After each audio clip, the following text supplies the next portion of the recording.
Good afternoon, everyone. My name is Gyan Bhamani, and I'm the host of the Entrepreneurship Insights Podcast. This afternoon, we are here with real estate success and award-winning realtor, Mrs. Kaajal Shahani. After her featuring on HGTV and Newsweek, Kaajal experienced an exponential growth in her career. Pursuing real estate was a no-brainer for her, as all her relatives were and are real estate gurus. Responsible for over 100 plus million in transactions, Kaajal is one of the most sought-after realtors in not only the Bay Area, but all of California. She currently holds the title of top 1% among real estate agents. Without further ado, here's Kaajal. Thank you, Jan. All right, so I wanted to ask you, how did you get started as a realtor, and how's that experience? So as you had mentioned, my entire family, mom, dad, everybody has been in real estate for many years in the Bay Area.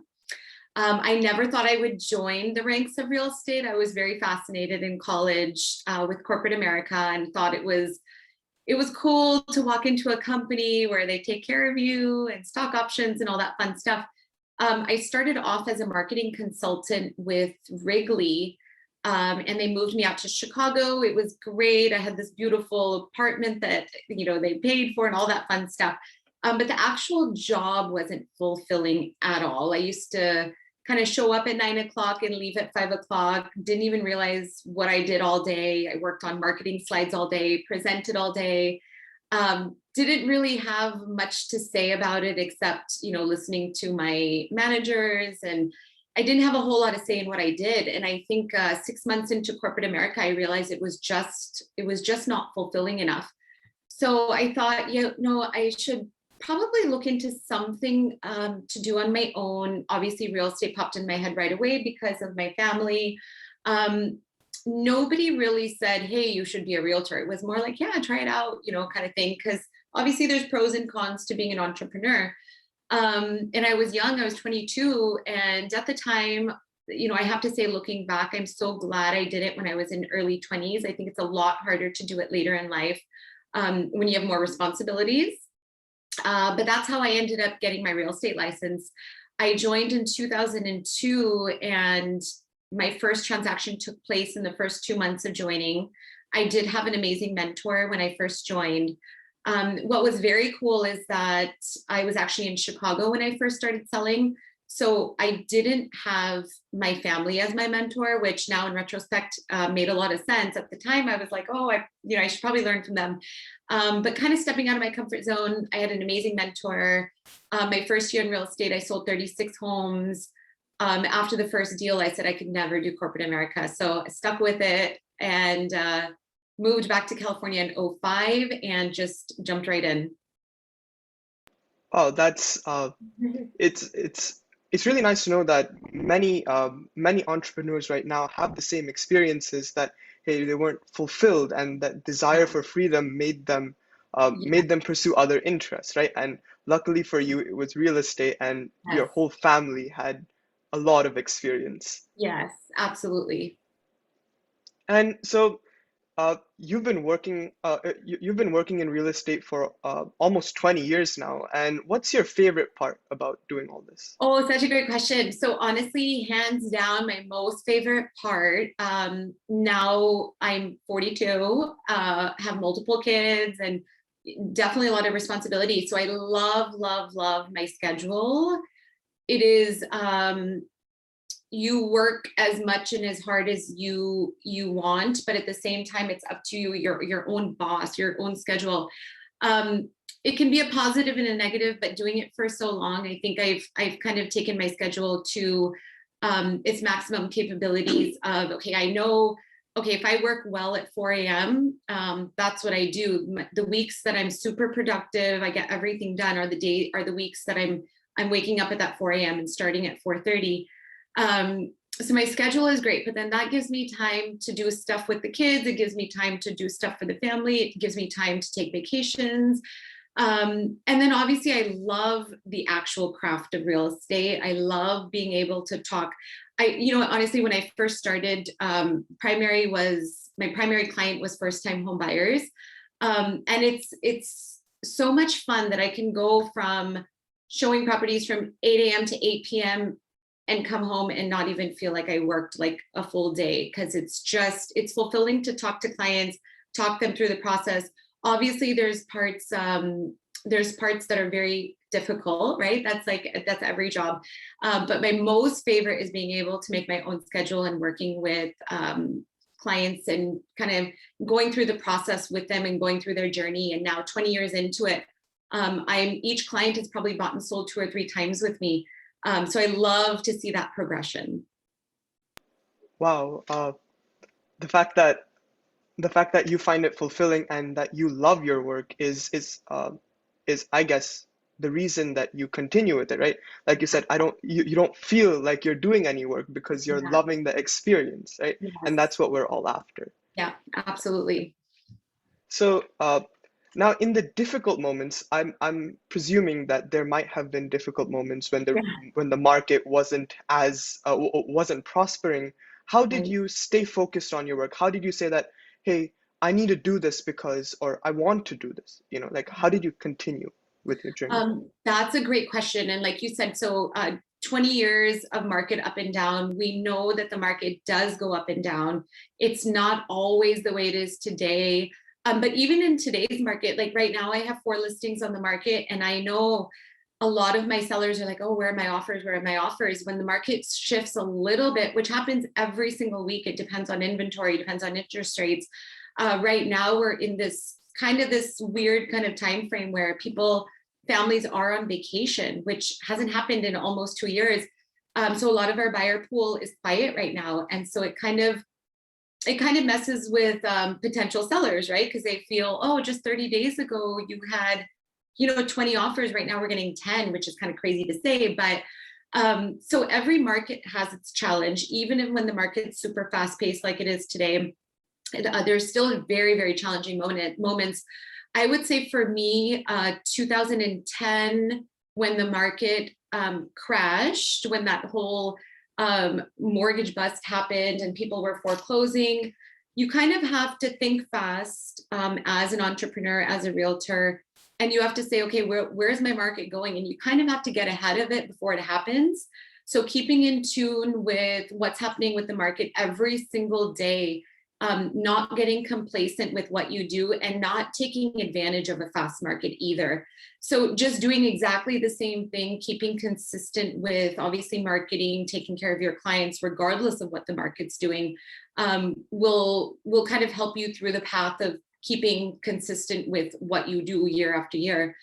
But 2010 is when the market really, really shifted. So 2005, when I started in California, hustle bustle, my first year was super challenging. My first year, 2005, I think I closed one deal, one solid deal. And that itself was challenging because everybody around me was selling 20, 30, 40 homes a year. And I was wondering, like, what is going on? And then moving towards 2010, when the market shifted, I did a lot of short sales. I did a lot of foreclosures. And so if you just become flexible and you go with the time and you keep ahead of yourself, the challenging moments are going to be there in every single market. This past year, post-COVID, the real estate market's been completely on fire. I mean, like the craziest I've ever experienced. But I have to say, if I were to keep track of the challenging moments, there is a lot of challenging moments, because sometimes buyers will buy, especially first-time home buyers, and they'll feel like, oh my gosh, did I overpay? How do you tackle that? Hey, I bought today for 1.2 and the value really is probably $1 million, but with overbidding, I had to spend 200K more. Is it going to crash? Like, what am I going to do? So those kind of scenarios happen even in a challenging market. So yeah, things are super fast right now. So people think like, oh, realtors are just selling homes every single day. But the back end of it is very different, of course. Yeah, as of late, the real estate market has been through, like the prices have been through the roof. Like Yeah. everyone's over, or everyone, I think at least, is overpaying, right? And so Yeah. it's interesting to know that how you dealt with it. Like being flexible and saying, okay, hey, Yes. um, maybe maybe I need to maybe I need to change the way I approach things a little bit. Exactly, exactly. And that changes, I would say, with the real estate market, honestly, week by week, but for sure when the market turns, you need to be ahead of it. Yeah. So, uh, since your whole family was in, or since your whole family was in real estate, what do you think is the importance of a good network, and how has it helped you scale your career and your business? Oh, such a great question. So I think in any business, keeping a good network is super duper crucial. Um, Especially when, like, for example, right now, the way the market is and one home is getting 20 offers. If you don't have a strong network and you don't have a good rapport with your peers and your agents, you would theoretically have a very hard time selling property in this kind of market because it's all relationship. So having that strong network, being there for each other, super crucial. It's the backbone, I feel, of my business. Even now, actually, just today, I got an offer on one of my listings from an agent that I helped 12 years ago start his career, and he said, "Oh, I'll never forget that," etc. So there's having a good network is top priority for me. Yes, my mom, my dad, my cousin's my broker. Having that family network is very important, but taking that a little bit further, having that realtor network is very important, helping each other out. I've been on listing appointments where me and a coworker, or me, even a family member, are the competing agents, and whoever gets it gets it. There's no competition that way. You just go in with your best, you share what you can do. Sometimes, honestly, it's a personality thing between you and a client. Sometimes clients don't like my personality. Sometimes we don't get along that way, and they'll choose somebody else. But having that strong network is so crucial, because it's never me against another realtor. It's whoever's personality clicks, whoever's, there's different approaches of marketing, and some clients have different beliefs. So having that strong network and having that rapport with other agents is so important, because if you don't, it would be a very cutthroat industry, and it can be. We do come across some agents. I mean, I've had agents that have said some stuff about me, and in one ear out the other, and it's fine, and you move on with life. But that's not the best approach, because in this market, especially when there's one house and 20 buyers, you want to have that good relationship with the other agent for sure. Yeah, so always maintaining. So it doesn't matter if you're in real estate or if you're another market. It's always important that you have, or that you maintain Yeah, strong relationships. absolutely. So, what is your advice about for teens thinking about entering the real estate field? Oh, such a good one. So tying yourself up, whether it's real estate or any industry, you want to find yourself a mentor. I think that's crucial. I think that's number one. I think you have a good mentor, and that'll make you want to jump into the career or actually not join the career. And that's kind of what you want to figure out as a teen. So, and then taking kind of that mentorship to heart and doing whatever comes your way. So with our job, for example, there's, people kind of see realtors and they're like, oh, they're in these videos and they're wearing suits and this and that. But I'll tell you, day in, day out, that's not what we do.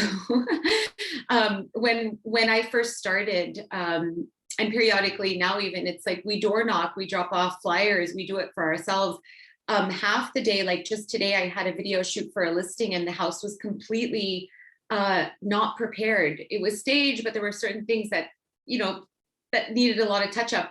So you take your shoes off and you move bikes and boxes and do those kind of things to make sure that the house is picturized well. So there's a lot of like unglamorous things that realtors do. Like, for example, a big one for me is putting out signs on the weekend. And Jan, you might have even seen me or heard me do this before, but at 6 a.m., if I don't have help with my signs, I go get myself a coffee and go put out my signs. And no one will ever know that part of the real estate world, right? You just think, oh, automatically these signs appear. Well, no, it's very strategic. And if you don't have help doing it, which a lot of newer agents won't have help doing it, because you have to obviously find somebody, pay them, etc. So you end up doing it yourself. And so the unglamorous parts of the job is what a new agent, or not even agent in any business, someone who's looking for a mentor, you want to find out those items, not just like, hey, you sold this beautiful house and you got paid. Well, no one really knows that it took me 4 years to sell that family a house, or how many rejections we got before we actually got accepted.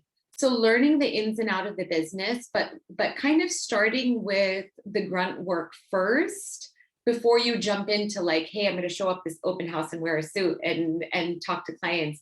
There's so much back end stuff that goes behind what we do. So as a teen, anyone interested in real estate, I'd highly recommend connect with mentors. I feel like realtors, for the most part, are pretty open about information. Everyone's been through a bad time. Even when let's say you get to the top 1%, to actually stay there is always challenging as well, because the market's ever changing, your clientele is ever changing, your own schedule is ever changing.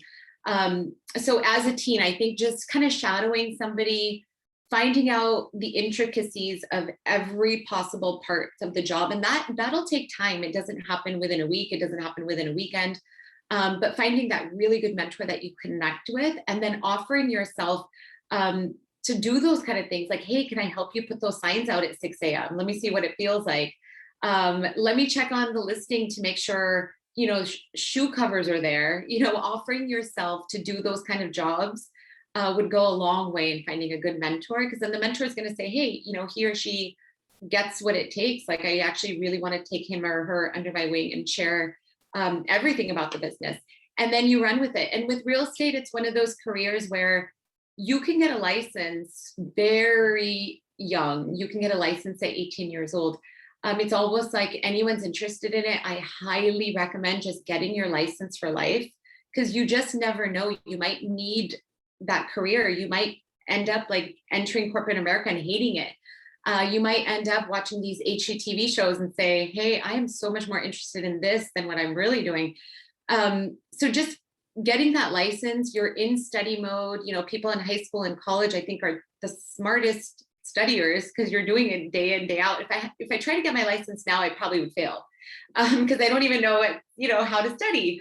So just starting young, starting to learn about whether it's real estate or another career, learning everything you can about it before you jump into it would help tremendously. Yeah, and again, this stresses the point of having a good network, right? Like finding a good a mentor helps you start with that network, and soon it will grow exponentially. Yes, Uh, absolutely. yeah. So, what advice would you give to students or to young people on how to effectively stand out? Like, as a realtor, how do you stand out, and what advice would you give others to do the same?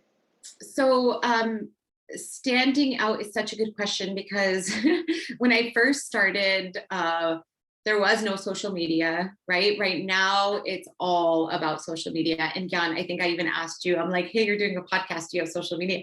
And if you do, tag me. But kind of staying ahead of that again, right? Making sure, I would say COVID hit and everything we did was video. I never had a Zoom account. I didn't really know what to do with the Zoom. I mean, it's crazy how I didn't know what Zoom was just a year ago. But changing with the times and reinventing your marketing aspect and catering to your clientele is so important. But in order to not, get stale and those kind of things, you work from your heart, you stay in touch with your clients. Those are the obvious things. But when it comes to marketing, staying ahead of it.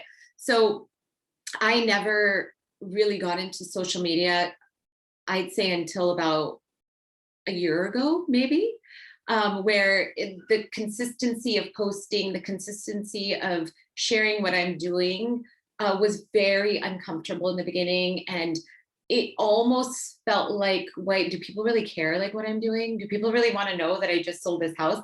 But as you do it more and you get through that uncomfortable feeling and you start getting like comments and questions, you're like, wow, I feel like I'm educating my audience. And once you come from an education point of view, I felt like it got a lot more comfortable. So that was my big shift in the last year, was just being a little bit more out there with social media, being okay with podcasts. Like, Jan, you must have asked me this to do it. I honestly, if you asked me this 2 years ago, I would say, heck no, because I was just not comfortable with video. I wasn't comfortable with any of this. But and then now, if you've seen my listing videos, 5 years ago, even, we had no drone shots of video of houses. We had no, like, banter with video of listings and sharing our thoughts on video. So video has been a huge stepping out of your comfort zone type of marketing that's taken place. And now, if you notice, almost every realtor is doing it. So then you think, what's the next thing? And I'll share a couple things that I'm working on. And of course, this comes from an uncomfortable zone, so nothing has been published. But it's like writing articles, writing blogs. Granted, that's been out there for a while, but now getting into that a little bit more consistently. And then also just sharing little clips of videos. Like, if you start working with me as a buyer, my goal is to text you a video of what to expect next. And that just kind of adds like a little customer service, but then it also just like a little tweak to the marketing. And then just being a little bit more organized with your current clientele based on the way the market is, how fast paced it is. Sometimes I cannot get on calls. The hours just go by, because each call takes like each call is about an hour. So you get through 3-4 calls and you have to get to 6 and you're out of the day. So just staying in touch with people over text or video as much as possible. But staying ahead of that marketing curve, I think, is so important. Little things like refreshing your picture, being more out there on social media and more approachable. I think today's buyer loves that, needs it. There's information overload on the internet, and they need someone to bounce questions off of, and just being there for them is how I like to stay ahead of it. Yeah, it's just sorry. It relates back to your other point where you said always being able to shift mindsets or change how you work in a volatile market. And to conclude this conversation, I wanted to ask you, what is the biggest takeaway you think we should take away, the listeners should take away from this and from you? So, honestly, as anyone thinking about getting into their own business, it's a hard road, but it's completely worth it. But consistency is key. Consistency is crucial in anything you decide to do. And I think if you're a teen listening, wondering where you want to go with your college degree, or what you want to do post-college, or what you want to do even getting into high school, I think trying different things out until you find your calling is so important. But then you have to go all in, because if you don't, none of this entrepreneur business is going to work. But you got to find what you're good at. You have to find what you have a passion for, and then just go all in. Thank you for those big words of wisdom. And thank you all for joining me here today with Mrs. Kaajal Shahani. And it was certainly a pleasure learning about your experiences in the real estate field, and how you combined your passion for real estate and entrepreneurship. Our next interview will be with Mr. Rajiv Talreja, and how he is involved in another aspect of real estate, buying and flipping houses. And this will be tomorrow, 3:30 p.m. Thank you all for joining us.